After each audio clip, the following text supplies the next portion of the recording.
ಎಲ್ಲ ಧ್ಯಾನ ಬಂಧುಗಳಿಗೆ ಆತ್ಮ ಬಂಧುಗಳಿಗೆ ಅನಂತ ಕೋಟಿ ಕೋಟಿ ಪ್ರಣಾಮಗಳು. ಇಂದಿನ ಧ್ಯಾನ ಸ್ವಾಧ್ಯಾಯ ಸತ್ಸಂಗ ಕಾರ್ಯಕ್ರಮಕ್ಕೆ ತಮಗೆಲ್ಲರಿಗೂ ತುಂಬು ಹೃದಯದ ಸ್ವಾಗತ.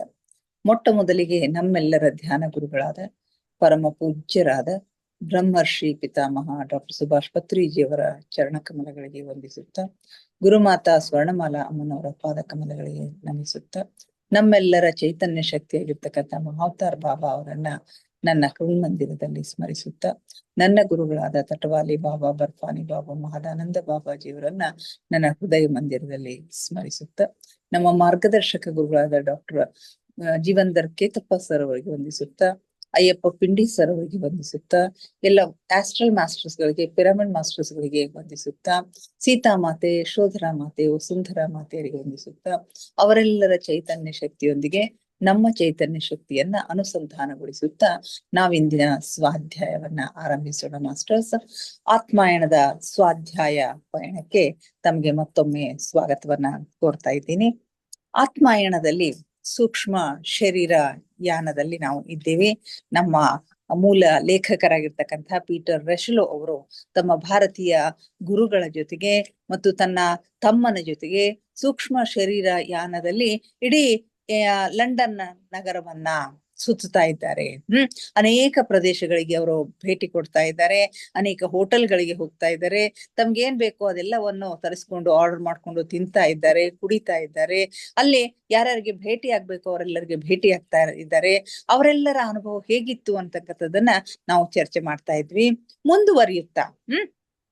ಮುಂದುವರಿಯುತ್ತಾ ಏನ್ ಹೇಳ್ತಾರೆ ಅಂತಂದ್ರೆ, ನಮ್ಮ ಡಿನ್ನರ್ ಮುಗಿಯುತ್ತಾ ಬಂತು, ನಾನು ನನ್ನ ಡ್ರಿಂಕ್ಸ್ ಮುಗಿಸಿದೆ, ಈಗ ಕ್ಯಾಬರೆಗೆ ಹೋಗುವ ಪ್ರೋಗ್ರಾಮ್ ಇತ್ತು ಅಂತ ಹೇಳ್ತಾರೆ. ಅವರು ಡಿನ್ನರ್ ರಾತ್ರಿಯ ಊಟ ಮುಗೀತದ, ಕುಡಿತ ಮುಗೀತದ, ಮುಗಿದ ತಕ್ಷಣ ಕ್ಯಾಬ್ರೆ ಪ್ರೋಗ್ರಾಮ್ಗೆ ಹೋಗೋರು ಇರ್ತಾರೆ. ಯುದ್ಧದ ಸಮಯದಲ್ಲಿ ಜನರಿಗೆ ಸಮಯ ಸಿಕ್ಕ ತಕ್ಷಣವೇ ತಮ್ಮ ಮನಸ್ಸಿನ ಒತ್ತಡವನ್ನು ಹಗುರ ಮಾಡಿಕೊಳ್ಳಲು ಬಯಸುತ್ತಾರೆ ಎನ್ನುವುದನ್ನ ಕಂಡೆನು. ಈ ಸ್ಥಾನದಲ್ಲಿ ಯುದ್ಧದ ಚಿಹ್ನೆಗಳು ಕಾಣುತ್ತಿರಲಿಲ್ಲ, ಆದ್ರೆ ಮಾಡುತ್ತಿರುವ ಮೋಜಿನ ಹಿಂದೆ ಈ ಒತ್ತಡದ ಕಾರಣವೇ ಇತ್ತು. ಎಲ್ಲ ಮೋಜು ಮಸ್ತಿ ಯಾಕೆ ಮಾಡ್ತಾರೆ? ಯುದ್ಧದ ಸಮಯದಲ್ಲಿ ಜನರಿಗೆ ಸ್ವಲ್ಪ ಸಮಯ ಸಿಕ್ಕರೆ ಸಾಕು, ತಮ್ಮ ಒತ್ತಡವನ್ನ ಕಡಿಮೆ ಮಾಡ್ಕೊಳ್ಳೋ ಸಲುವಾಗಿ, ಹಗುರು ಮಾಡ್ಕೊಳ್ಳೋ ಸಲುವಾಗಿ ಅವರು ಇಂಥ ಕಾರ್ಯಕ್ರಮಗಳಲ್ಲಿ ಭಾಗಿಗಳು ಆಗ್ತಾ ಇರ್ತಾರೆ. ಇವ್ರು ಇರ್ತಕ್ಕಂಥ ಒಂದು ಸ್ಥಾನದಲ್ಲಿ ಇಂಗ್ಲೆಂಡ್ ನಲ್ಲಿ ಆಗ ಯುದ್ಧ ನಡೆದಿರುತ್ತೆ, ಮಹಾಯುದ್ಧ, ಎರಡನೆಯ ಮಹಾಯುದ್ಧ ನಡೆದಿರ್ತದ. ಆ ಯುದ್ಧದ ಚಿಹ್ನೆಗಳು ಅಲ್ಲಿ ಕಾಣಿಸೋದಿಲ್ಲ, ಆದ್ರೆ ಇಲ್ಲಿ ಇರ್ತಕ್ಕಂಥ ಜನರ ಒಂದು ಮೋಜಿನ ಹಿಂದೆ, ಅವರ ಒಂದು ಮನೋರಂಜನೆಯ ಹಿಂದೆ ಅವರ ಒಂದು ಒತ್ತಡ ಕಾಣಿಸ್ತಾ ಇರ್ತದೆ, ಕೆಲಸದ ಒಂದು ಒತ್ತಡ ಕಾಣ್ತಾ ಇರ್ತದ. ಅಲ್ಲಿ ಉಪಸ್ಥಿತರಿರುವವರೆಲ್ಲರಿಗೆಲ್ಲ ತಮ್ಮ ಭವಿಷ್ಯವು ಅಸುರಕ್ಷಿತ ಎಂಬುದು ತಿಳಿದಿತ್ತು. ಅಲ್ಲಿ ಇದ್ದಂತ ಎಲ್ಲ ಜನರಿಗೂ ತಮ್ಮ ಭವಿಷ್ಯ ಅಸುರಕ್ಷಿತ. ಅಲ್ಲಿ ಹೆಚ್ಚಿನ ಸಂಖ್ಯೆಯಲ್ಲಿ ಯುದ್ಧದಲ್ಲಿ ಭಾಗಿಯಾಗ್ತಕ್ಕಂಥ ಸೈನಿಕರು ಇರ್ತಾರೆ. ಅವರ ಒಂದು ಭವಿಷ್ಯ ಬಹಳಷ್ಟು ಅಸುರಕ್ಷಿತ ಅಂತ ಹೇಳಿ ಅವ್ರಿಗೆ ಗೊತ್ತಿತ್ತು. ಯಾವುದೇ ಗಳಿಗೆಯಲ್ಲಿ ಏನೋ ಸಂಭವಿಸಬಹುದಾಗಿತ್ತು, ಅವರೊಂದಿಗೆ, ಅವರ ಪ್ರೀತಿ ಪಾತ್ರರೊಂದಿಗೆ ಏನೋ ಸಂಭವಿಸಬಹುದಾಗಿತ್ತು ಅಂತ ಹೇಳಿ ಇವರಿಗೆ ವಿಚಾರ ಬರ್ತದ. ಕೆಲವು ಹುಡುಗಿಯರು ತುಂಡು ಬಟ್ಟೆಗಳನ್ನ ತೊಟ್ಟುಕೊಂಡು ಕ್ಯಾಬ್ರೆ ಡಾನ್ಸ್ ಮಾಡ್ತಾ ಇರ್ತಾರೆ. ಇದಕ್ಕಾಗಿ ಅವರು ಊಟ ಮಾಡುತ್ತಿರುವವರ ಟೇಬಲ್ಲುಗಳ ನಡುವಿನ ಇಕ್ಕಟ್ಟು ಸ್ಥಳಗಳನ್ನ ಅವರು ಬಳಸಿಕೊಳ್ತಾ ಇದ್ರು. ಹಾಗೆ ನಮ್ಮ ಟೇಬಲ್ಲು ಕೂಡ ಅವಳು ಬಳಸ್ಕೊತಾಳೆ, ಅವಳಿಗೆ ಅದೇ ರೀತಿ ಹಾಯ್ದು ಹೋಗುವ ಸ್ಥಳನೇ ಆಯ್ತು. ನನಗೆ ರಸ್ತೆಯ ಮೇಲೆ ಭೌತಿಕ ದೇಹದಾರಿಗಳ ಜನರೊಂದಿಗೆ ಹಾಯ್ದು ಹೋಗುವಾಗಿನ ಅನುಭವವೇ ಈಗ ಆ ಮಹಿಳೆ ಹೋದಾಗ ಅವ್ರಿಗೆ ಆಗ್ತದ. ನಮ್ಮ ಸೂಕ್ಷ್ಮ ಶರೀರಕ್ಕೆ ಮುಜುಗರ ಅನಿಸ್ತದ. ಅವರ ಸೂಕ್ಷ್ಮ ಶರೀರಕ್ಕೆ ಭೌತಿಕ ದೇಹಧಾರಿಗಳು ಹಾಯ್ದು ಹೋದ್ರು ಅಂತಂದ್ರೆ ಏನೋ ಒಂದು ರೀತಿಯ ಮುಜುಗರ ಅಂತ ಹೇಳಿ ಅನಿಸ್ತದ. ಕ್ಯಾಬ್ರೆ ನೃತ್ಯದ ನಂತರ ಚಾರ್ಲ್ಸ್ ರಾತ್ರಿ ಕ್ಲಬ್ಗೆ ಹೋಗೋಣ ಅಂತ ಹೇಳ್ತಾನ. ಕ್ಯಾಬ್ರೆ ಡಾನ್ಸ್ ಮುಗಿದ ತಕ್ಷಣ ಇನ್ನು ರಾತ್ರಿ ಕ್ಲಬ್ಗೆ ಹೋಗೋಣ ಅಂತ ಹೇಳಿ ತಮ್ಮ ಹೇಳ್ತಾನೆ. ಅವನ ಜೀವಿತ ಸಮಯದಲ್ಲಿ ಅದರ ಸದಸ್ಯನಾಗಿರ್ತಾನ. ಅವನು ಜೀವಂತ ಇದ್ದಾಗ ಆ ಒಂದು ಏನಂತೀರಿ, ರಾತ್ರಿ ಕ್ಲಬ್ನ ಒಂದು ಸದಸ್ಯತ್ವವನ್ನ ಪಡೆದಿರ್ತಾನೆ. ಈ ಕ್ಲಬ್ ಎಲ್ಲಿ ಇತ್ತೆಂಬುದು ನನಗೆ ತಿಳಿದಿರ್ಲಿಲ್ಲ, ಆದ್ರೆ ಲೆಸಿಸ್ಟರ್ ಸ್ಕ್ವೇರ್ ಮತ್ತು ಸೋಹೋ ಇವುಗಳ ನಡುವೆ ಎಲ್ಲಿಯೋ ಇದೆ ಎಂಬುದು ಮಾತ್ರ ನನಗೆ ಗೊತ್ತಿತ್ತು. ಈಗ ನಿರ್ದಿಷ್ಟವಾಗಿ ಆ ಪ್ರದೇಶ ಎಲ್ಲಿದೆ, ಆ ಕ್ಲಬ್ ಎಲ್ಲಿದೆ ಅನ್ನೋದು ನಮ್ಮ ಲೇಖಕರಿಗೆ ಗೊತ್ತಿಲ್ಲ. ಆದ್ರೆ ಬಹುಶಃ ಅದು ಲೆಸಿಸ್ಟರ್ ಸ್ಕ್ವೇರ್ ಮತ್ತು ಸೋಹೋ ಇವುಗಳ ನಡುವೆ ಇದೆ ಅಂತ ಹೇಳಿ ನನಗೆ ಅನಿಸ್ತದ ಅಂತ ಹೇಳಿ ಅಂತಾರೆ. ಟ್ರೊಕೆಡ್ರೋ ದಲ್ಲಿ ಮಾಡಿದ ಪ್ರಕ್ರಿಯೆಗಳನ್ನೇ ಇಲ್ಲಿಯೂ ಕೂಡ ಪೂರೈಸಿದ್ರು. ಇಲ್ಲಿ ಟ್ರೊಕೆಡ್ರೋದಲ್ಲಿ ತಾವು ಊಟಕ್ಕೇನ್ ಹೋಗಿರ್ತಾರಲ್ಲ, ಡಿನ್ನರ್ ಮಾಡ್ಲಿಕ್ಕೇನ್ ಹೋಗಿರ್ತಾರಲ್ಲ, ಅಲ್ಲಿ ಮಾಡಿರ್ತಕ್ಕಂಥ ಪ್ರಕ್ರಿಯೆಗಳು ಅಂತಂದ್ರೇನು, ಮತ್ತೆ ತನ್ನ ಒಂದು ಮಾಯಾಜಾಲದಿಂದ ಅಥವಾ ತನ್ನ ಒಂದು ಕಲ್ಪನೆಯಿಂದ ಅಲ್ಲಿ ಒಂದು ಟೇಬಲ್ ಅನ್ನ ಸೃಷ್ಟಿ ಮಾಡಿ ಡ್ರಿಂಕ್ಸ್ ಅನ್ನ ತರಿಸಲಾಯ್ತು. ಬಹುಶಃ ಇದೆಲ್ಲ ನನ್ನ ಸಹೋದರನ ಕಲ್ಪನೆಯಿಂದ ಆಯ್ತು ಅಂತಕ್ಕಂಥ ಮಾತನ್ನಲ್ಲಿ ಹೇಳ್ತಾರೆ. ಹೀಗೆ ಅಲ್ಲಿಯೂ ಕೂಡ ಆ ಕ್ಲಬ್ ನಲ್ಲಿಯೂ ಕೂಡ ಅವರ ಕೆಲಸ ಮುಗೀತದ. ಇಂಗ್ಲೆಂಡಿನ ಲೆಕ್ಕದಲ್ಲಿ ರಾತ್ರಿಯ 10 ಗಂಟೆಯ ಸಮಯ ಇರಬಹುದು ಅಂತ ಹೇಳ್ತಾರೆ. ಇಷ್ಟೆಲ್ಲ ಆಗೋದ್ರಲ್ಲಿ ಇಂಗ್ಲೆಂಡಿನ ಸಮಯದಲ್ಲಿ ರಾತ್ರಿ 10 ಗಂಟೆ ಆಗಿರಬಹುದು. ಯಾವುದೇ ಪೂರ್ವ ಸೂಚನೆ ಇಲ್ಲದೆ ಅನಿರೀಕ್ಷಿತವಾಗಿ ಇಡೀ ವಾತಾವರಣವೆಲ್ಲ ಬದಲಾಯಿತು. ಯಾವುದೇ ಪೂರ್ವ ಸೂಚನೆ ಇಲ್ಲದೇನೆ ಅನಿರೀಕ್ಷಿತವಾಗಿ ಇಡೀ ವಾತಾವರಣ, ಅಲ್ಲಿರ್ತಕ್ಕಂಥ ವಾತಾವರಣ ಬದಲಾಗ್ತದ. ನೈಟ್ ಕ್ಲಬ್ ನಲ್ಲಿ ಸಾಕಷ್ಟು ಜನದಟ್ಟಣೆ ಇತ್ತು. ಸೈನಿಕರು, ನಾಗರಿಕರು ಎಲ್ಲರೂ ಇರ್ತಾರೆ.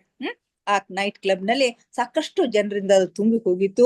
ಅಲ್ಲಿ ಅನೇಕ ಜನ ಸೈನಿಕರು ಇರ್ತಾರೆ, ನಾಗರಿಕರು ಎಲ್ಲರೂ ಇದ್ದರು. ಒಮ್ಮಿಂದೊಮ್ಮೆಲೆ ಶತ್ರುಗಳಿಂದ ವೈಮಾನಿಕ ದಾಳಿಯ ಸೂಚನೆ ನೀಡುವ ಸೈರನ್ ಶಬ್ದವಾಯಿತು. ಒಮ್ಮಿಂದೊಮ್ಮೆಲೆ ಶತ್ರುಗಳಿಂದ ವೈಮಾನಿಕ ದಾಳಿಯನ್ನ ನೀಡ್ತಕ್ಕಂತಹ ಸೂಚನೆ, ಅದರ ಒಂದು ಸೈರನ್ ಒಂದು ಘಂಟೆ ಬಾರಿಸ್ತದಲ್ಲಿ.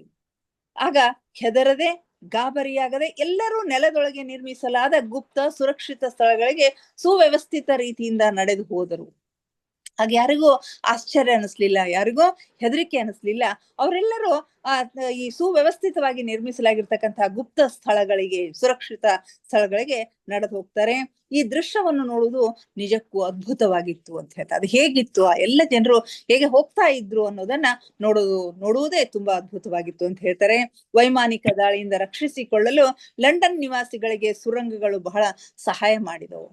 ಈ ದಾಳಿಯಿಂದ, ವೈಮಾನಿಕ ದಾಳಿಯಿಂದ ರಕ್ಷಣೆ ಮಾಡ್ಕೊಳ್ಳಿಕ್ಕೆ ಈ ಲಂಡನ್ ವಾಸಿಗಳಿಗೆ ಸುರಂಗಗಳು ಬಹಳಷ್ಟು ಸಹಾಯ ಮಾಡಿದ್ವು. ಈಗಲೂ ಕೂಡ ಸುರಂಗ ಮಾರ್ಗದಲ್ಲಿ, ಅಂಡರ್ ಗ್ರೌಂಡ್ ನಲ್ಲಿ ಸಾಕಷ್ಟು ಅಲ್ಲಿ ರೈಲ್ವೆ ವ್ಯವಸ್ಥೆಗಳು ಇರೋದನ್ನ ನಾವು ಕಾಣ್ತಾ ಇದ್ವಿ. ಯಾಕಂದ್ರೆ ಇತ್ತೀಚೆಗೆ ತಾನೇ ನಾನು ಅಲ್ಲಿ ಹೋಗಿ ಬಂದಿರೋದ್ರಿಂದ ಎಲ್ಲ ಪ್ರದೇಶಗಳು ಸ್ವಲ್ಪ ನೋಡಿದ ಹಾಗೆ ನನಗೂ ಕೂಡ ಅನಿಸ್ತಾ ಇದೆ.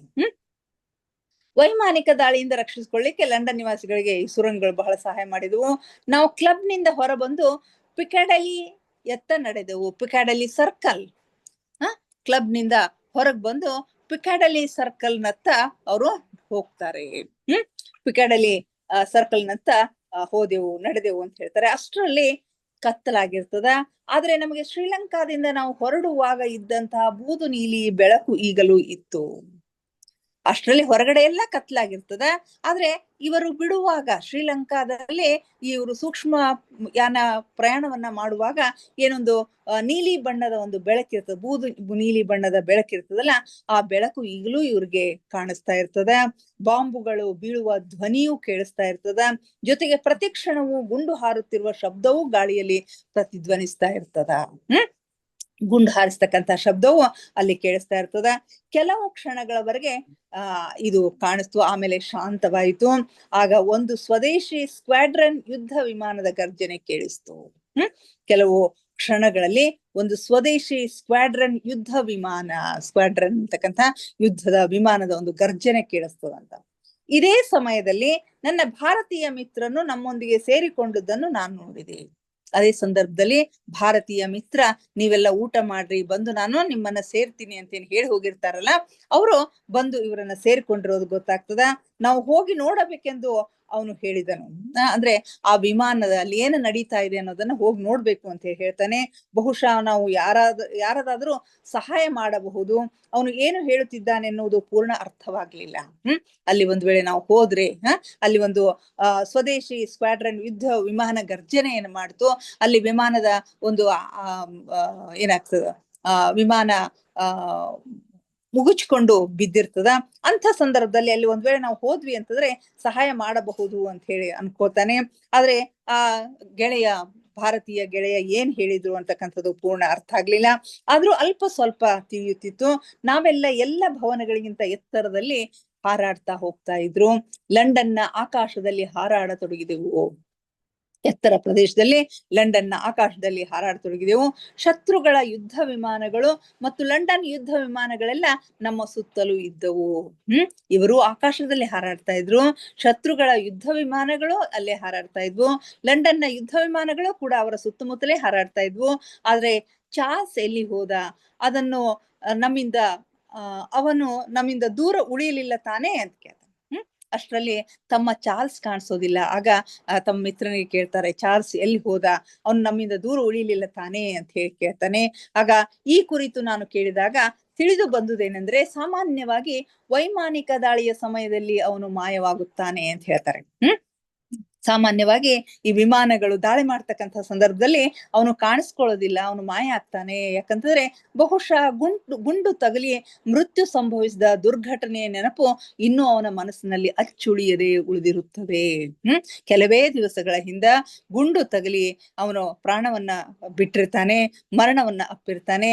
ಆ ಒಂದು ಆಘಾತ, ಅವನ ಮೃತ್ಯುವಿನ ಸಂದರ್ಭದಲ್ಲಿ ಆಗಿರ್ತಕ್ಕಂಥ ಒಂದು ಆಘಾತ, ಒಂದು ದುರ್ಘಟನೆಯ ನೆನಪು ಅವನಿಗೆ ಇನ್ನೂ ಮನಸ್ಸಿನಲ್ಲಿ ಇದೆ. ಆದ ಕಾರಣದಿಂದ ಈ ಸಂದರ್ಭದಲ್ಲಿ ಅವನು ಹೊರಗಡೆ ಬರೋದಿಲ್ಲ ಅಂತಕ್ಕಂಥ, ಬಹುಶಃ ಅವನು ಸ್ವಲ್ಪ ಸಮಯದ ನಂತರ ನಮಗೆ ಸಿಗಬಹುದು ಅಂತ ಹೇಳಿ ಭಾರತೀಯ ಮಿತ್ರರು ಹೇಳ್ತಾರೆ. ಆದ್ರೂ ಆಮೇಲೆ ಕೂಡ ಅವನು ನಮಗೆ ಕಾಣಿಸ್ಲಿಲ್ಲ ಅಂತಕ್ಕಂಥ ಮಾತನ್ನು ಇಲ್ಲಿ ಲೇಖಕರು ಹಂಚಿಕೊಳ್ತಾರೆ. ಬಾಂಬು ಬೀಳುವ ಮತ್ತು ಮಷಿನ್ ಗನ್ ಗುಂಡು ಹಾರುವ ಶಬ್ದಗಳು ನಿರಂತರ ಬರುತ್ತಿದ್ದವು. ಅಲ್ಲಿ ನಿರಂತರವಾಗಿ ಬಾಂಬ್ ಬೀಳ್ತಕ್ಕಂಥ ಶಬ್ದ ಮತ್ತು ಮಷಿನ್ ಗನ್ ಗುಂಡು ಹಾರತಕ್ಕಂಥ ಶಬ್ದಗಳು ಬರ್ತಾ ಇದ್ವು. ಸುತ್ತಲೂ ಹೊತ್ತಿ ಉರಿಯುವ ಬೆಂಕಿಯ ಮೇಲೆ ಆಕಾಶದಲ್ಲಿ ನಾವು ಸುತ್ತಾಡುತ್ತಿದ್ದೆವು. ನೋಡ್ರಿ ಎಂಥ ದೃಶ್ಯ ಇರಬಹುದಾಗ. ಸುತ್ತಲೂ ಹೊತ್ತಿ ಉರಿಯುವ ಬೆಂಕಿಯ ಮೇಲೆ ಆಕಾಶದಲ್ಲಿ ನಾವು ಸುತ್ತಾಡುತ್ತಿದ್ದೆವು. ಮೊದಲ ಬಾರಿ ಯುದ್ಧ ವಿಮಾನದ ಪೈಲಟ್ಗಳ ಜೀವನದ ಅನುಭವ ಆಯಿತು. ಯುದ್ಧ ವಿಮಾನದ ಪೈಲಟ್ಗಳ ಬದುಕು ಹೇಗಿರುತ್ತೆ, ಅವರ ಜೀವನ ಎಷ್ಟು ಏನಂತಾರೆ ಅನಿರೀಕ್ಷಿತವಾಗಿ ಇರ್ತದ, ಯಾವುದೇ ರೀತಿಯ ಒಂದು ಅನಿಶ್ಚಿತ ಇರ್ತದ ಅಂತಕ್ಕಂಥದ್ದು, ಅಸುರಕ್ಷಿತ ಇರ್ತದ ಅಂತಕ್ಕಂಥದ್ದು ಅವರ ಅನುಭವಕ್ಕೆ ಬರ್ತದ. ಒಮ್ಮೊಮ್ಮೆ ಅವರಿಂದ ಬೇಜವಾಬ್ದಾರಿ ಕೃತ್ಯ ಜರುಗುತ್ತವೆ ಎಂಬುದು ತಿಳಿದು ಬಂತು. ಕೆಲವೊಂದ್ಸರಿ ಅವರಿಂದಲೂ ಕೂಡ ಕೆಲವೊಂದು ತಪ್ಪುಗಳು, ಬೇಜವಾಬ್ದಾರಿಯುತವಾಗಿರ್ತಕ್ಕಂಥ ಕೃತ್ಯಗಳು ಆಗ್ತಾವ ಅಂತಕ್ಕಂಥದ್ದು ಕೂಡ ತಿಳಿದು ಬಂತು. ಅವರ ಮೇಲೆ ಎಷ್ಟೊಂದು ಮಾನಸಿಕ ಒತ್ತಡವಿರುತ್ತದೆ ಎಂದರೆ ಅದನ್ನು ಹೇಗೆ ಎದುರಿಸುತ್ತಾರೆಂಬುದು ಅವ್ರಿಗೆ ತಿಳಿದಿರೋದಿಲ್ಲ. ಅವ್ರಿಗೆ ಮಾನಸಿಕವಾಗಿ ಎಷ್ಟು ಒತ್ತಡ ಇರ್ತದೆ ಅಂದ್ರೆ ಆ ಒಂದು ಪರಿಸ್ಥಿತಿಯನ್ನು ಅವರು ಹೇಗೆ ಎದುರಿಸ್ತಾರೆ ಅನ್ನೋದು ಅವ್ರಿಗೆ ತಿಳಿದಿರೋದಿಲ್ಲ. ಕುಡಿ, ತಿನ್ನು ಮತ್ತು ಮೋಜು ಮಾಡು ಎನ್ನುವ ತತ್ವವನ್ನೇಕೆ ಅಷ್ಟೊಂದು ನಂಬಿರುತ್ತಾರೆ ಎನ್ನುವುದು ನನಗೀಗ ಅರ್ಥವಾಯಿತು. ಸ್ವಲ್ಪ ಸಮಯ ಸಿಕ್ಕರೆ ಸಾಕು, ಕುಡಿ, ತಿನ್ನು, ಮೋಜು ಮಾಡು ಅಂತಕ್ಕಂಥ ಒಂದು ತತ್ವವನ್ನ ಅವ್ರು ಯಾಕೆ ಅಷ್ಟೊಂದು ನಂಬುತ್ತಾರೆ ಅಂತಕ್ಕಂಥದ್ದು ನನಗೀಗ ಅರ್ಥ ಆಯ್ತು. ಅಂದ್ರೆ ಅವರ ಕೆಲಸದ ಹಿಂದೆ, ಅವರ ಕಾರ್ಯದ ಹಿಂದೆ, ಅವರ ಒಂದು ವೃತ್ತಿಯ ಹಿಂದೆ ಎಷ್ಟೊಂದು ಒತ್ತಡ ಇರ್ತದ ಅಂತಕ್ಕಂಥದ್ದು ನಮ್ಗೆ ಅರ್ಥ ಆಯ್ತು ಅಂತ ಹೇಳ್ತಾರೆ. ನಾಳೆ ಅವರೊಂದಿಗೆ ಏನು ಜರುಗುತ್ತದೆ ಎಂಬುದು ಅವ್ರಿಗೆ ತಿಳಿದಿರೋದಿಲ್ಲ. ಸ್ವಲ್ಪವೇ ಅವಕಾಶ ಸಿಕ್ಕರೂ ಸಾಕು, ತಮ್ಮನ್ನು ಒತ್ತಡದಿಂದ ಮುಕ್ತಗೊಳಿಸಿಕೊಳ್ಳುವ ಪ್ರಯತ್ನದಲ್ಲಿ ಅವರಿರುವುದಾದರೆ ನಾವೇಕೆ ಅವರಿಗೆ ದೋಷ ಕೊಡಬೇಕು? ಎಷ್ಟು ಅನಿಶ್ಚಿತ ಅವರ ಬದುಕು ಅಂತಂದ್ರೆ ನಾಳೆ ಏನಾಗ್ತದ ಅಂತಕ್ಕಂಥದ್ದು ಅವ್ರಿಗೆ ಗೊತ್ತಿರೋದಿಲ್ಲ. ಹೀಗಾಗಿ ಸ್ವಲ್ಪ ಅವಕಾಶ ಸಿಕ್ಕರೂ ಸಾಕು, ಸ್ವಲ್ಪ ಸಮಯ ಸಿಕ್ಕರೂ ಸಾಕು, ತಮ್ಮನ್ನು ಆ ಒತ್ತಡದಿಂದ ಮುಕ್ತಗೊಳಿಸ್ಕೊಳ್ತಕ್ಕಂಥ ಒಂದು ಪ್ರಯತ್ನವನ್ನ ಅವರು ಮಾಡ್ತಾ ಇರ್ತಾರೆ. ಹೀಗಿರುವಾಗ ನಾವೇಕೆ ಅವರಿಗೆ ದೋಷವನ್ನು ಕೊಡಬೇಕು? ಅವರಿಗೇನು ಮೋಜು ಮಾಡುವ ಸ್ವಾತಂತ್ರ್ಯವಿಲ್ಲವೇ? ನನ್ನ ಭಾರತೀಯ ಮಿತ್ರನು ಯುದ್ಧ ಭೂಮಿಯತ್ತ ಹೋಗುತ್ತಿದ್ದ ಒಂದು ಭಾರಿ ಯುದ್ಧ ವಿಮಾನವನ್ನು ಬೆನ್ನಟ್ಟಿದನು. ಅಷ್ಟರಲ್ಲಿನೇ ಭಾರತೀಯ ಮಿತ್ರ, ಗುರು ಅಂತ ಏನ್ ಕರೀತಾ ಇರ್ತಾರಲ್ಲ, ಅವರು ಒಂದು ಯುದ್ಧ ಭೂಮಿಯತ್ತ ಹೋಗ್ತಕ್ಕಂಥ ಒಂದು ದೊಡ್ಡ ಯುದ್ಧ ವಿಮಾನವನ್ನ ಬೆನ್ನಟ್ತಾನೆ. ಅವನನ್ನು ನೋಡಿದ್ರೆ ಏನು ಜರುಗುವುದಿದೆ ಎಂಬುದು ಅವನಿಗೆ ತಿಳಿದಿತ್ತೆಂದು ಅನಿಸುತ್ತದೆ. ಏನಾಗ್ತಾ ಇದೆ ಅಂತಕ್ಕಂಥದ್ದು ಅವ್ರಿಗೆ ತಿಳಿದಿರ್ಬೇಕು ಅಂತ ಹೇಳಿ ಅನಿಸ್ತದ. ಕೆಲವೇ ಕ್ಷಣಗಳಲ್ಲಿ ಮಷಿನ್ ಗನ್ನಿಂದ ಸತತ ಗುಂಡು ಹಾರತೊಡಗಿದವು ಮತ್ತು ಆ ವಿಮಾನವು ಭೂಮಿಯತ್ತ ಬೀಳತೊಡಗಿತು. ಸ್ವಲ್ಪ ಹೊತ್ತಿನಲ್ಲಿ ತಕ್ಷಣನೇ ಅಲ್ಲೇ ಕೆಲವೇ ಕ್ಷಣಗಳಲ್ಲಿ ಮಷಿನ್ ಗನ್ನಿಂದ ಸತತವಾಗಿ ಗುಂಡುಗಳು ಹಾರ್ಲಿಕ್ಕೆ ಶುರು ಮಾಡ್ತಾವು. ಆಮೇಲೆ ಆ ವಿಮಾನ ಭೂಮಿಯತ್ತ ಬೀಳಲಿಕ್ಕೆ ಶುರು ಮಾಡ್ತದ. ನಾವು ಅದೇ ತೀವ್ರ ವೇಗದಿಂದ ತಿರುಗುತ್ತಾ ಕೆಳಗೆ ಬೀಳುತ್ತಿರುವ ಅವರತ್ತ ಹೊರಟೆವು.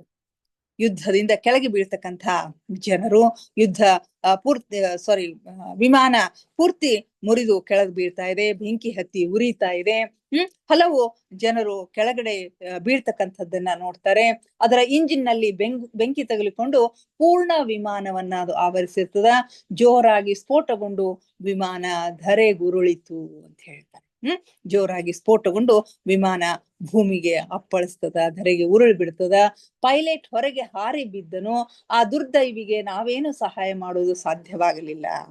ಆ ವಿಮಾನದಿಂದ ವಿಮಾನ ನಡೆಸ್ತಕ್ಕಂಥ ಪೈಲಟ್ ಏನದಲ್ಲ, ಅವನು ಹೊರಗಡೆ ಹಾರಿ ಬಿದ್ದು ಬಿಡ್ತಾನೆ. ಆ ದುರ್ದೈವಿಗೆ ನಾವೇನು ಸಹಾಯ ಮಾಡ್ಲಿಕ್ಕೆ ಸಾಧ್ಯವಾಗಲಿಲ್ಲ ಅಂತ ಹೇಳ್ತಾರೆ. ತಿಳುವಳಿಕೆಯುಳ್ಳವರು ಹೇಗೆ ಸಹಾಯ ಸಲ್ಲಿಸುತ್ತಾರೆ ಎಂಬುದನ್ನು ಈಗ ನೀನು ನೋಡುವೆ ಎಂದು ನನ್ನ ಮಿತ್ರನು ಹೇಳಿದನು. ನಮಗೆ ಸಹಾಯ ಮಾಡ್ಲಿಕ್ಕಾಗದೆ ಹೋದ್ರು ಅದರ ಬಗ್ಗೆ ತಿಳುವಳಿಕೆ ಇರ್ತಕ್ಕಂಥವ್ರು, ಈ ಸೂಕ್ಷ್ಮ ಲೋಕದಲ್ಲಿ ಇರ್ತಕ್ಕಂಥ ಜನರು, ಜನರ ಮತ್ತೊಬ್ಬರ ಸೇವೆಯನ್ನ ಮಾಡ್ಲಿಕ್ಕಾಗಿಯೇ ನಿಯುಕ್ತನಾಗಿರ್ತಕ್ಕಂಥ ಅನೇಕ ಜನರು ಇರ್ತಾರೆ. ಅವರೆಲ್ಲರೂ ಇಂಥ ಸಮಯದಲ್ಲಿ ಯಾವ ರೀತಿ ಕೆಲಸ ಮಾಡ್ತಾರೆ ಅಂತಕ್ಕಂಥದ್ದನ್ನ ನೀನು ನೋಡು ಅಂತ ಹೇಳ್ತಾರೆ. ನಾವು ಭೂಮಿಯ ಮೇಲೆ ಇಳಿದು ನೋಡಿದಾಗ ಪೈಲಟ್ನ ಶರೀರವು ವಿಪರೀತ ಸುಟ್ಟು ಹೋಗಿತ್ತು. ಅವನು ಅದೇ ಸೂಕ್ಷ್ಮ ಶರೀರದಲ್ಲಿ ಭೂಮಿಯ ಮೇಲೆ ಬಂದು ನೋಡ್ತಾರೆ. ಅಷ್ಟರಲ್ಲಿ ಪೈಲಟ್ನ ಶರೀರ ಏನಾಗಿದೆ, ಸಂಪೂರ್ಣವಾಗಿ ಸುಟ್ಟು ಹೋಗಿತ್ತು. ಅವನನ್ನು ಗುರುತು ಹಿಡಿಯುವುದು ಕಷ್ಟವಾಗಿತ್ತು. ಆದ್ರೆ ಆ ವ್ಯಕ್ತಿಯು ಸೂಕ್ಷ್ಮ ಶರೀರದಲ್ಲಿ ತನ್ನದೇ ಶರೀರದ ಹತ್ತಿರ ಅಂಜುತ್ತಾ ವಿವಶನಾಗಿ ಭೂಮಿಯ ಮೇಲೆ ನಿಂತಿದ್ದನು. ಅಂದ್ರೆ ಅವನು ಮರಣ ಹೊಂದಿರ್ತಾನೆ, ಅವನ ಬಾಡಿ ಭೂಮಿಯ ಮೇಲೆ ಇರುತ್ತೆ. ಆ ಸೂಕ್ಷ್ಮ ಶರೀರ ಆ ಶರೀರದ ಬಾಡಿಯ ಪಕ್ಕದಲ್ಲಿನೇ ಅದು ಅಂಜುತ್ತಾ ವಿವಶನಾಗಿ ಭೂಮಿಯ ಮೇಲೆ ನಿಂತಿದ್ದನು. ನನ್ನ ಈ ಗೈಡ್ ಅವನ ಹತ್ತಿರ ಹೋಗಿ ಏನೋ ಹೇಳ್ತಾನೆ. ತಮ್ಮ ಗೈಡ್ ಅಥವಾ ತಮ್ಮ ಮಿತ್ರ ಏನಿರ್ತಾನಲ್ಲ, ಅವನ ಹತ್ತಿರ ಹೋಗಿ ಅವನಿಗೆ ಏನೋ ಹೇಳ್ತಾನೆ. ಆದ್ರೆ ಅವನು ಏನೂ ಕೇಳಿಸಿಕೊಳ್ಳಲಿಲ್ಲವೆಂದು ಅನಿಸ್ತದ, ಅವನಿಗೇನು ಗೊತ್ತಾಗ್ಲಿಲ್ಲ ಅಂತ ಹೇಳಿ ಅನಿಸ್ತದ. ಅವನು ಇತ್ತ ಗಮನವನ್ನೇ ನೀಡಲಿಲ್ಲ. ನಮ್ಮೆದುರು ನಿಂತ ವ್ಯಕ್ತಿಯ ಸೂಕ್ಷ್ಮ ಶರೀರದ ಸುತ್ತಲೂ ಒಂದು ಸಘನವಾದ ನಿಲುವಂಗಿಯಂತೆ ಸುತ್ತಿಕೊಳ್ಳುತ್ತಿರುವುದನ್ನು ನಾನು ನೋಡಿದೆ. ಅವ್ರ ಎದುರು ನಿಂತಿರ್ತಕ್ಕಂಥ ವ್ಯಕ್ತಿಯ ಸೂಕ್ಷ್ಮ ಶರೀರದ ಸುತ್ತಲೂ ಒಂದು ಸಘನವಾಗಿರ್ತಕ್ಕಂಥ ನಿಲುವಂಗಿಯಂತೆ ಸುತ್ತುಕೊಳ್ತಕ್ಕಂಥದ್ದು, ಯಾವುದೋ ಒಂದು ಬಟ್ಟೆ ಸುತ್ತಿಕೊಂಡ ಹಾಗೆ ಒಂದು ನಿಲುವಂಗಿ, ಉದ್ದಾಗಿರ್ತಕ್ಕಂಥ ಪೂರ್ತಿ ದೇಹ ಮುಚ್ಚತಕ್ಕಂಥ ದೊಡ್ಡದಾಗಿರ್ತಕ್ಕಂಥ ಒಂದು ನಿಲುವಂಗಿ ಅಂತ ನಾವು ಕರಿತೀವಲ್ಲ, ಗೌನ್ ಅಂತ ನಾವು ಕರಿತೀವಲ್ಲ, ಅದು ಸುತ್ತಕೊಳ್ತಾ ಇರೋ ಹಾಗೆ ಕಾಣಿಸ್ತಂತೆ. ಕೆಲವೇ ಕ್ಷಣಗಳಲ್ಲಿ ಪ್ರಕ್ರಿಯೆ ಪೂರ್ಣಗೊಳ್ತದ. ಭೂಮಿಯ ಮೇಲೆ ಬಿದ್ದ ಭೌತಿಕ ಶರೀರದಿಂದ ಒಂದು ಛಾಯೆಯು ಹೊರಟು ಅಲ್ಲಿ ನಿಂತ ವ್ಯಕ್ತಿಯತ್ತ ಸೆಳೆಯಲ್ಪಟ್ಟಂತೆ ನನಗೆ ಭಾಸವಾಯಿತು. ಕೆಲವೇ ಕ್ಷಣಗಳಲ್ಲಿ ಪ್ರಕ್ರಿಯೆ ಎಲ್ಲ ಮುಗಿದ್ ಬಿಡ್ತದ. ಭೂಮಿಯ ಮೇಲೆ ಬಿದ್ದಿರ್ತಕ್ಕಂಥ ಭೌತಿಕ ಶರೀರದಿಂದ ಒಂದು ಛಾಯೆ, ಒಂದು ನೆರಳು ಹೊರಟು ಬರ್ತದ. ಅಲ್ಲಿ ನಿಂತಿರ್ತಕ್ಕಂಥ ವ್ಯಕ್ತಿಯತ್ತ ಸೆಳೆಯಲ್ಪಟ್ಟಂತೆ ಅವರಿಗೆ ಭಾಸ ಆಗ್ತದ. ಅದು ಹಾಗೆಯೇ ಆಗಿತ್ತು ಎಂದು ನನಗೆ ಆಮೇಲೆ ಹೇಳಲಾಯಿತು. ವಾಯುವೇ ಛಾಯೆಯು ಮೃತ್ಯುವಿನ ಸಮಯದಲ್ಲಿ ಶರೀರದಿಂದ ಹೊರಬಿದ್ದ ಮೇಲೆ ಅದರ ಯಾವುದಾದ್ರೂ ಒಂದು ರೂಪ ಉಳಿದುಕೊಳ್ಳಲಿ ಎಂದು ಸೂಕ್ಷ್ಮ ಶರೀರದ ಸುತ್ತಲೂ ಸುತ್ತಿಕೊಳ್ಳುತ್ತದೆ. ಭೌತಿಕ ಶರೀರ ದೇಹದ ಭೂಮಿಯ ಮೇಲೆ ಬಿದ್ದಾಗ ಸೂಕ್ಷ್ಮ ಶರೀರ ಅದರ ಹೊರಗಡೆ ಆ ಭೌತಿಕ ಶರೀರದ ಸುತ್ತಲೇ ಅದು ಸುತ್ತಕೊಳ್ತಾ ಇರ್ತದಂತ, ತಿರುಗ್ತಾ ಇರ್ತದಂತ. ಯಾಕಂತಂದ್ರೆ ಆ ವಾಯು ರೂಪದಲ್ಲಿರ್ತಕ್ಕಂಥ ವಾಯುವಿ ಛಾಯೆ ಏನದಲ್ಲ, ಮೃತ್ಯುವಿನ ಸಮಯದಲ್ಲಿ ಶರೀರದಿಂದ ಅದು ಹೊರಬಿದ್ದ ಮೇಲೆ ಯಾವ್ದಾದ್ರು ಒಂದು ರೂಪ ಅಲ್ಲಿ ಉಳಿದುಕೊಳ್ಳಿ ಅಂತ ಹೇಳಿ ಆ ಸೂಕ್ಷ್ಮ ಶರೀರದ ಸುತ್ತಲೇ ಅದು ಸುತ್ತಕೊಳ್ತಾ ಇರ್ತದ.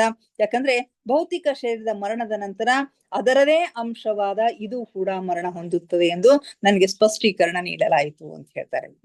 ಅಂದ್ರೆ ಭೌತಿಕ ಶರೀರ ಮರಣದ ನಂತರ ಅದರದೇ ಛಾಯೆಯಾಗಿರ್ತಕ್ಕಂಥ ಒಂದು ವಾಯು ಶರೀರ ಏನದಲ್ಲ, ಅದು ಮರಣ ಹೊಂದದ ಅಂತಕ್ಕಂಥ ಮಾತನ್ನ ಹೇಳ್ತಾರೆ.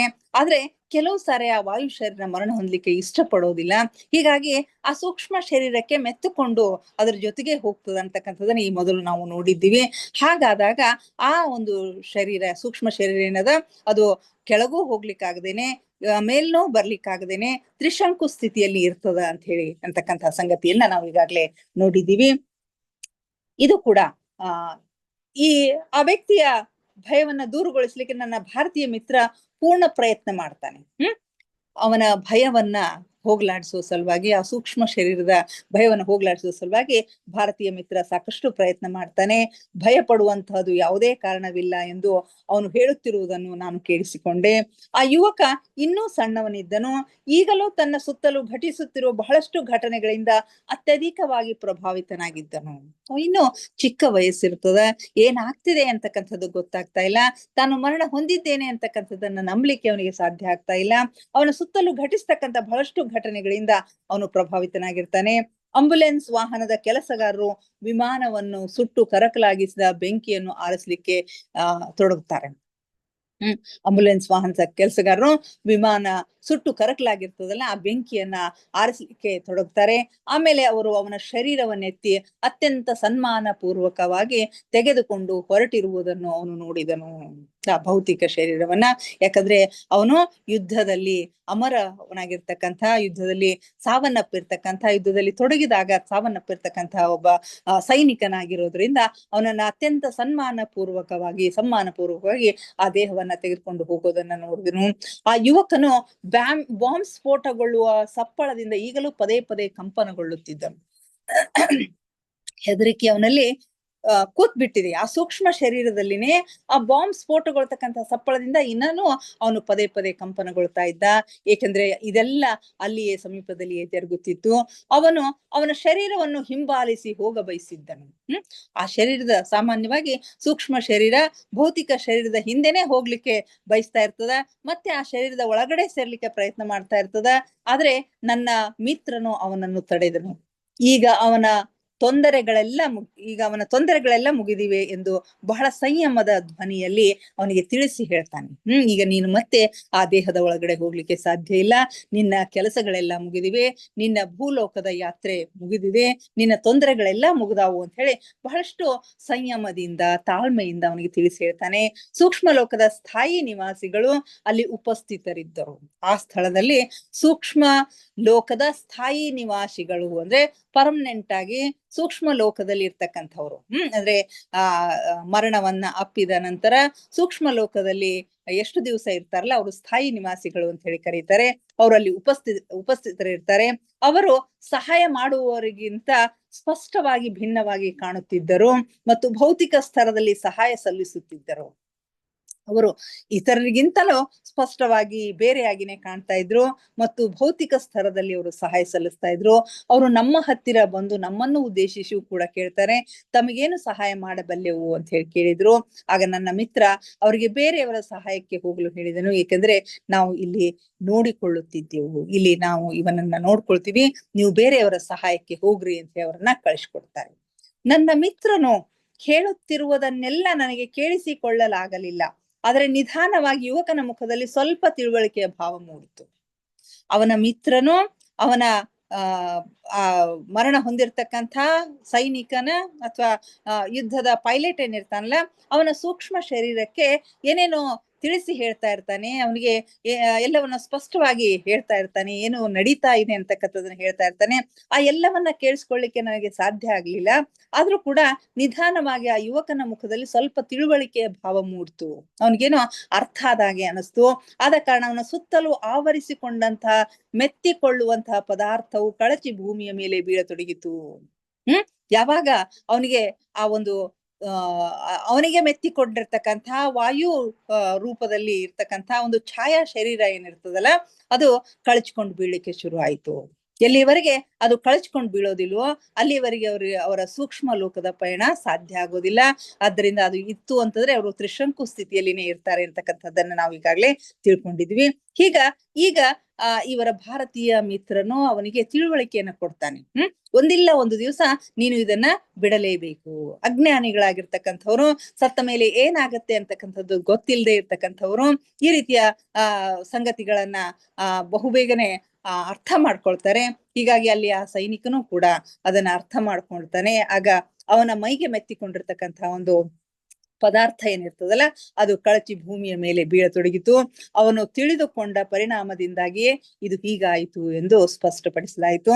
ಏಕೆಂದ್ರೆ ಆ ಯುವಕನು ಸತ್ಯ ಸಂಗತಿಯನ್ನು ತಿಳಿದುಕೊಂಡನು ಮತ್ತು ತನ್ನ ಇಚ್ಛೆಯಿಂದ ಸ್ವಯಂ ತನ್ನನ್ನು ಮುಕ್ತಗೊಳಿಸಿಕೊಂಡನು.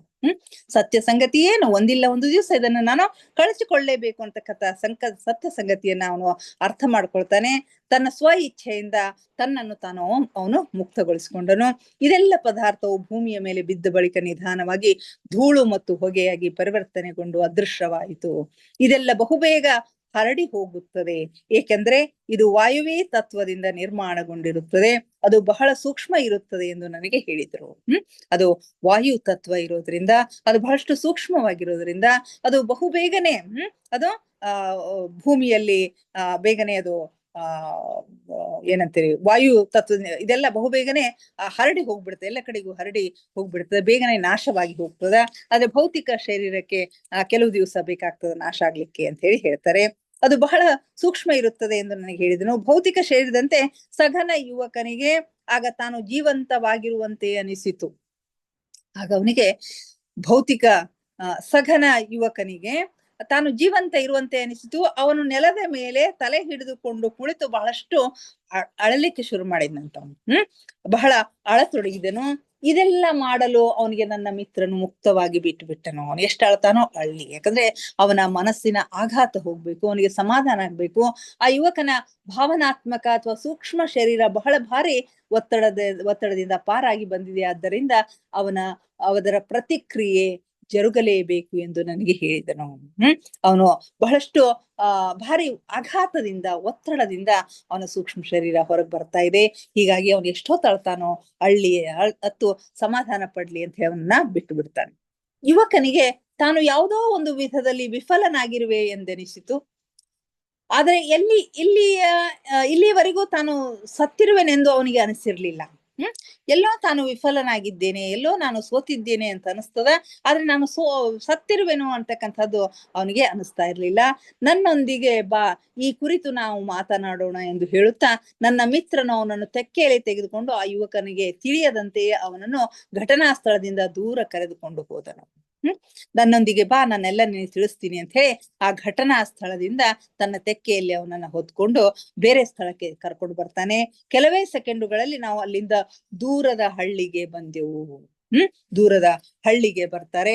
ಅಲ್ಲಿ ಏನಾಗತ್ತೆ ಅಂತಕ್ಕಂಥ ಸಂಗತಿಯನ್ನ ನಾವು ನಾಳೆ ಚರ್ಚೆ ಮಾಡೋಣ. ಸಮಯ ಆಗ್ತಾ ಇದೆ, ಅದರಿಂದ ಧ್ಯಾನಕ್ಕೆ ಕುಳಿತುಕೊಳ್ಳೋಣ. ಮಾಸ್ಟರ್ಸ್ ಎಲ್ಲರೂ ಧ್ಯಾನಕ್ಕೆ ಸಿದ್ಧರಾಗಿ. ಇದುವರೆಗೆ ನನ್ನ ಮಾತುಗಳನ್ನ ಕೇಳಿದ ತಮಗೆಲ್ಲರಿಗೂ ಅನಂತ ಧನ್ಯವಾದಗಳನ್ನ ಅರ್ಪಿಸುತ್ತಾ ಧ್ಯಾನಕ್ಕೆ ಸಿದ್ಧರಾಗಿ ಯಾವುದಾದ್ರೂ ಸ್ಥಿರ ಸುಖಾಸನದಲ್ಲಿ ಕುಳಿತುಕೊಳ್ಳಿ. ಚೇರ್ ಮೇಲೆ ಕುಳಿತಿದ್ರೆ ಕಾಲುಗಳನ್ನ ಕ್ರಾಸ್ ಮಾಡ್ಕೊಳ್ರಿ. ಕೈ ಬೆರಳುಗಳನ್ನ ಒಂದ್ರೊಳಗೊಂದು ಸೇರಿಸ್ಕೊಳ್ರಿ. ಕಣ್ಣುಗಳನ್ನ ನಿಧಾನವಾಗಿ ಮುಚ್ಚಿ. ದೇಹದ ಯಾವ ಭಾಗದಲ್ಲಿಯೂ ಬಿಗಿತ ಬೇಡ. Relax relax relax please.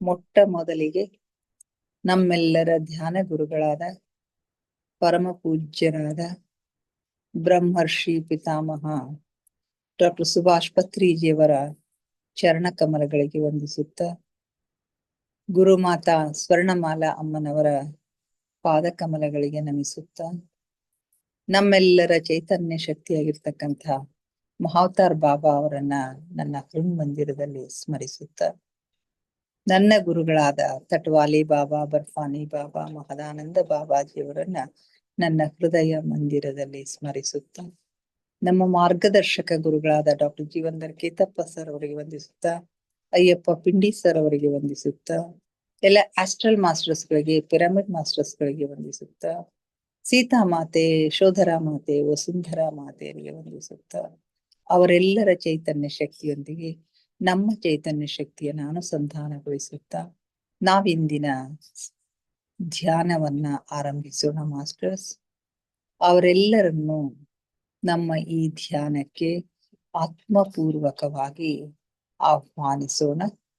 ಅವರೆಲ್ಲರೂ ಜ್ಯೋತಿ ಸ್ವರೂಪದಲ್ಲಿ ಬಂದು ನಮ್ಮ ಜೊತೆಗೆ ಕುಳಿತು ಧ್ಯಾನಿಸುತ್ತಿದ್ದಾರೆ ಎಂದು ಭಾವಿಸಿಕೊಳ್ಳುತ್ತಾ ನಾವಿಂದಿನ ಧ್ಯಾನವನ್ನ ಆರಂಭಿಸೋಣ. ಮಾಸ್ಟರ್ಸ್ ಕೇವಲ ಸಹಜ ಶ್ವಾಸದ ಮೇಲೆ ಗಮನ. ಪ್ರಕೃತಿ ಸಹಜವಾದ ಉಸಿರಾಟವಿರಲಿ. ಮಾಸ್ಟರ್ಸ್ ಒಳ ಹೋಗುವ ಉಸಿರು, ಹೊರಬರುವ ಉಸಿರನ್ನು ಏಕಧಾರೆಯಾಗಿ ನಿರಂತರವಾಗಿ ಗಮನಿಸಿ. ಮಾಸ್ಟರ್ಸ್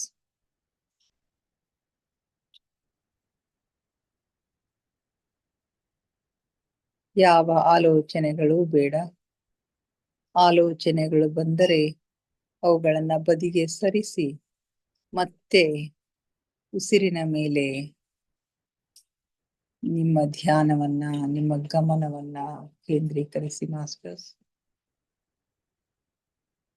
ಯಾವಾಗ ನಿಮ್ಮ ಗಮನ ಸಂಪೂರ್ಣವಾಗಿ ಉಸಿರಿನ ಮೇಲೆ ಇರುತ್ತದೆಯೋ ಆಗ ಆಲೋಚನೆಗಳು ಶೂನ್ಯವಾಗಿರುತ್ತವೆ, ಮನಸ್ಸು ಶಾಂತವಾಗಿರುತ್ತವೆ, ಧ್ಯಾನ ಸಿದ್ಧಿಸುತ್ತವೆ.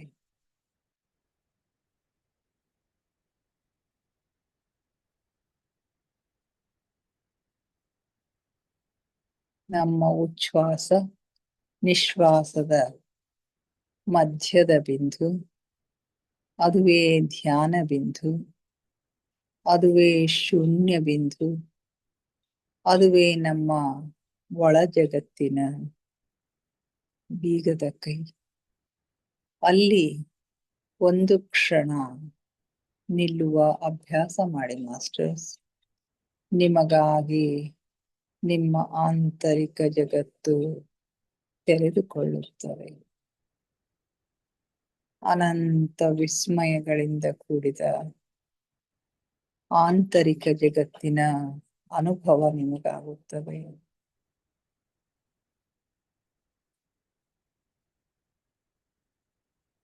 ಆಲಿಸಿ ಆಲಿಸಿ ಸೂಕ್ಷ್ಮನಾದಗಳನ್ನು, ಸೂಕ್ಷ್ಮ ಸ್ವರಗಳನ್ನು ಆಲಿಸಿ.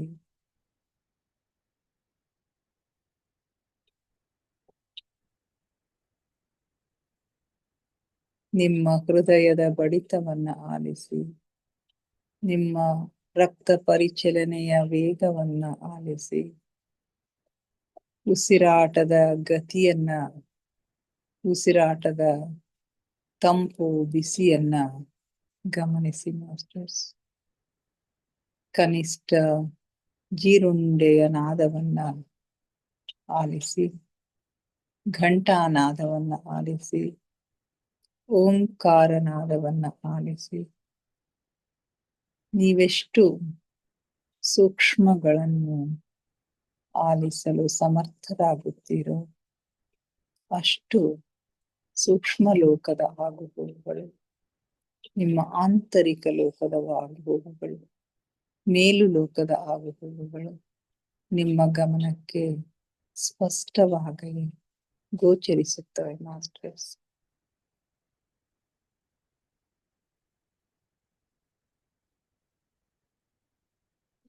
ನಾನು ದೇಹವಲ್ಲ, ನಾನು ಆತ್ಮಸ್ವರೂಪಿ. ನನ್ನ ಉಸಿರೇ ನನ್ನ ಗುರು. ಉಸಿರೆಂಬ ಗುರುವಿನ ಸಹಾಯದಿಂದ ನನ್ನ ಅಂತಿಮ ಗಮ್ಯದೆಡೆಗೆ ನಿರಂತರ ಪಯಣ ಸಾಗುತ್ತಲಿದೆ. ನನ್ನ ಅಂತಿಮ ಗಮ್ಯ, ಅಂತಿಮ ಗುರಿ ಆತ್ಮ ಸಾಕ್ಷಾತ್ಕಾರ, ಪರಮಾತ್ಮ ಸಾಕ್ಷಾತ್ಕಾರ.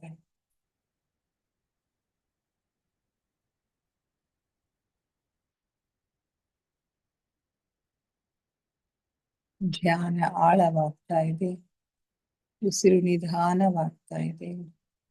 ಉಸಿರು ನಿಧಾನವಾಗುತ್ತಾ ನಿಧಾನವಾಗುತ್ತಾ ಚಿಕ್ಕದಾಗುತ್ತಾ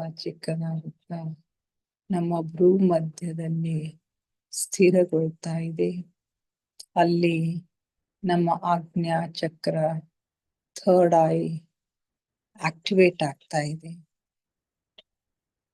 ಹಲವು ಬಣ್ಣಗಳು, ಹಲವು ದೃಶ್ಯಗಳು ನಮಗೆ ಕಾಣಿಸುತ್ತವೆ ಮಾಸ್ಟರ್ಸ್.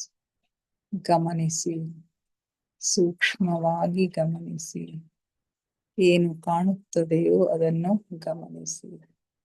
ಯಾವ ಹಿಂಜರಿತ, ಯಾವ ಹೆದರಿಕೆಯೂ ಬೇಡ.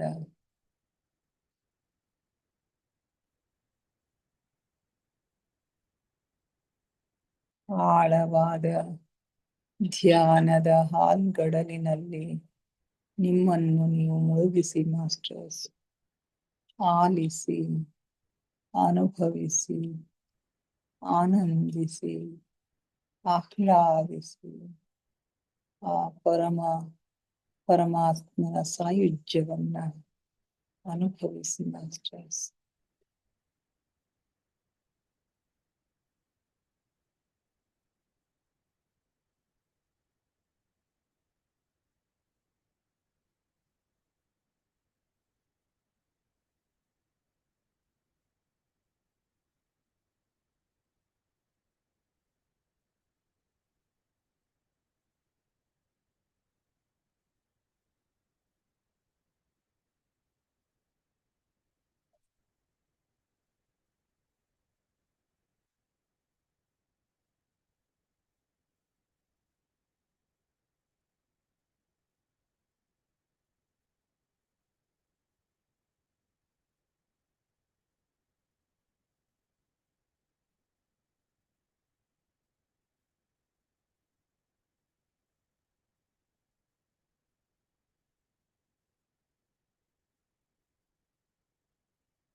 ಕೊನೆಯ 5 ನಿಮಿಷಗಳು ಮಾಸ್ಟರ್ಸ್.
ಕೊನೆಯ 2 ನಿಮಿಷಗಳು masters.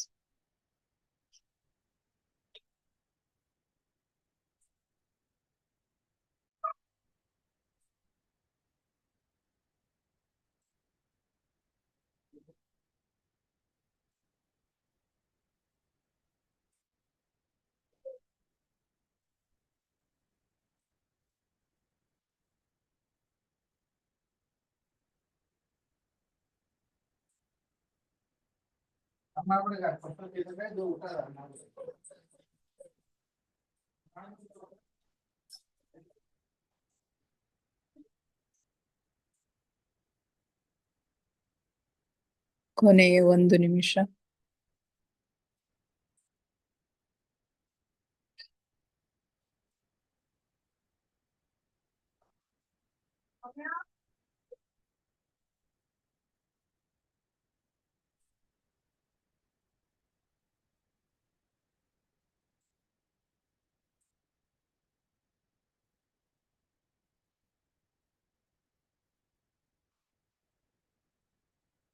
Thirty seconds.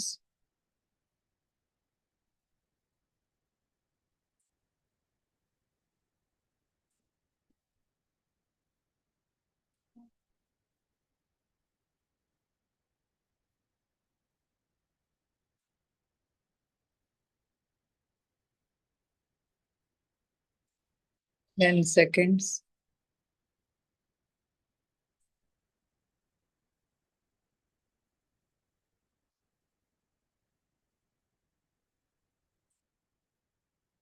Five, four, three, two, one, zero.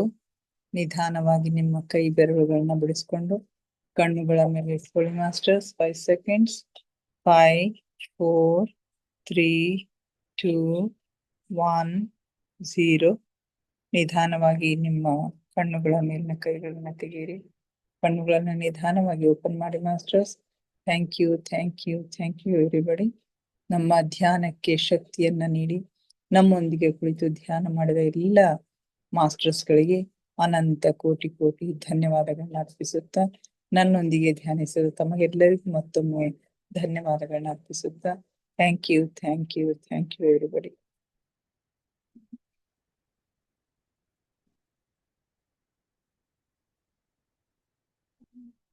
ಯಾರಾದ್ರೂ ಏನಾದ್ರು ಶೇರ್ ಮಾಡ್ಕೊಳ್ತೀರ ಮಾಡ್ಕೊಡ್ರಿ.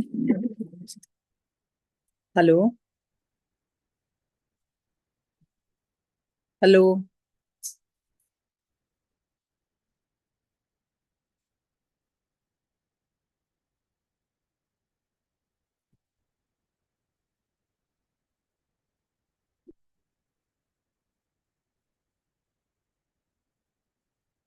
ಹಲೋ. ಹಲೋ ರೇಖಾ. ಆಮ ಹೇಳಮ್ಮ. ಹಾ, ಸ್ವಾಧ್ಯಾಯ ತುಂಬಾ ಚೆನ್ನಾಗಿತ್ತಪ್ಪ. ಏನದು ಹೆಂಗ ಯುದ್ಧದ ನಡೆದಾಗ ಹೆಂಗ ಸಹಾಯ ಮಾಡ್ತಾರ ಅಂತ ಸಹಾಯ ಮಾಡ್ತಾರ, ಅದು ಹೆಂಗ ಅದೆಲ್ಲ.